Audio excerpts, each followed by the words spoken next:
Okay, it's 5:02. I have this cooler working and that cooler working off of our Delta 2. Right now it's pulling out 50 watts, nothing coming in because I have it unplugged like if the generator was off. The other ones are on.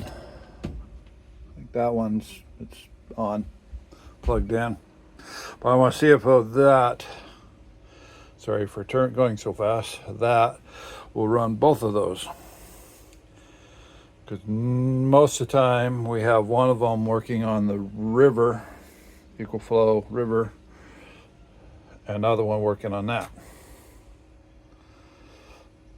But if one of them will just do the fridges and be fine, that'll be cool. Because the rest is just the water heater, microwave, coffee maker. So we will see what it looks like in a couple hours. Right now it says it'll hold 17 hours.